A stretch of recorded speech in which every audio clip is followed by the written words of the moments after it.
오늘은 호주의 최신 경제 뉴스를 전해드리겠습니다. 호주의 연간 인플레이션이 3.8%로 다시 상승했습니다. 이로 인해 호주 중앙은행이 다음 주에 있을 금리를 인상할 가능성은 낮아졌습니다. 호주 통계청의 새로운 데이터에 따르면 소비자 물가지수는 2024년 6월 분기에 1% 상승했고 연간 3.8%로 상승했습니다. 이는 전문가들이 예측한 것과 거의 일치하며 RBA가 현재 4.35% 수준의 금리를 동결할 가능성이 더 높아졌습니다. ABS 가격 통계 책임자인 미셸 마르콰르트는 이번 상승이 거의 2년 만에 처음이라고 말했습니다. 6월 분기 상승은 2024년 3월 분기에 1% 상승과 동일하다고 마르콰르트는 말했습니다.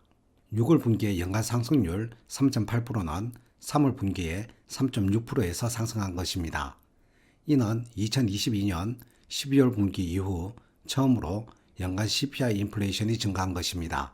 밴디고 은행의 수석 경제학자인 데이빗 로버스는 다음 주 금리 인상이 불가능하다고 말하며 그의 은행은 내년까지 금리가 유지될 것으로 예측했습니다. 인플레이션이 2분기에 1% 상승하고 연간 3.8%로 상승했지만 금리 인하는 아직 멀었다는 것을 확인시켜 주었으며 다음 주 RBA 금리 인상 가능성에 대한 최근의 추측은 매우 낮다고 로버스는 말했습니다. 그렇다면 인플레이션이 상승하면 경제에 어떤 영향을 미칠까요?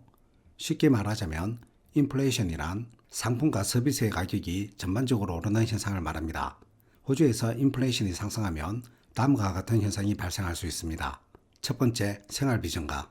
물가가 오르면 일상생활에 필요한 물건과 서비스의 가격도 오릅니다. 예를 들어 식료품, 주택, 교통비, 각종 공과금 등이 더 비싸질 수 있습니다. 그렇다고 우리가 냉장고, TV를 끄거나 인터넷을 사용 안 하고 살 수는 없지 않겠습니까? 자고 일어나면 올라있는 물가에 생활비 비중이 가중될 수밖에 없습니다. 두 번째, 구매력 감소. 같은 돈으로 살 수 있는 물건의 양이 줄어듭니다. 예를 들어 1년 전에는 100불로 살 수 있었던 물건이 이제는 110불이 필요할 수 있습니다. 울리나 콜스에 장보러 가보면 확실히 느끼시죠? 예전에 100불로 장바구니를 채웠다면 이제는 150불이나 200불이 되어서야 채워진다는 건 저만 느끼는 걸까요? 세 번째, 금리 정책. 호주 중앙은행은 인플레이션을 억제하기 위해 금리를 조정할 수 있습니다.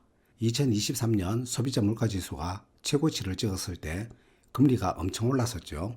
이렇게 금리가 오르면 대출이자가 높아져서 사람들은 돈을 빌리기 어려워지고 소비와 투자가 줄어들 수밖에 없습니다. 코로나 전에 비해 2배 이상 높아진 금리, 매달 대출이자 갚는 날은 왜 이리 빨리 돌아오는 걸까요? 네 번째, 임금 상승 압력. 물가가 오르면 노동자들은 생활비를 충당하기 위해 더 높은 임금을 요구하게 됩니다. 이는 기업의 비용 증가로 이어질 수 있습니다. 물가는 다 올랐는데 내 지갑에 들어오는 돈은 더 줄어든 것 같은 느낌은 저만 받는 건가요? 여러분들의 지갑은 안녕하십니까? 다섯 번째, 경제 성장 둔화. 인플레이션이 더 높으면 경제 전반에 불확실성이 커지고 기업과 소비자들이 지출을 줄이게 되어 경제 성장이 둔화될 수 있습니다. 그나마 2023년에 비해 소비자 물가지수가 많이 떨어졌다는 점에서 호주 경제가 불안한 상태는 아니라고 생각합니다.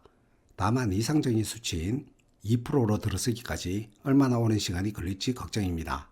앞으로 호주 경제는 이 인플레이션을 억제하기 위해 다양한 정책을 시행할 가능성이 큽니다. 예를 들어 금리를 조정하거나 정부가 지출을 줄이는 등의 다양한 방법이 있을 수 있습니다. 하지만 이러한 조치들은 시간이 걸리기 때문에 당분간은 인플레이션이 높은 상태가 지속될 수 있습니다. 오늘의 경제 뉴스가 유익했다면 구독과 좋아요 부탁드립니다.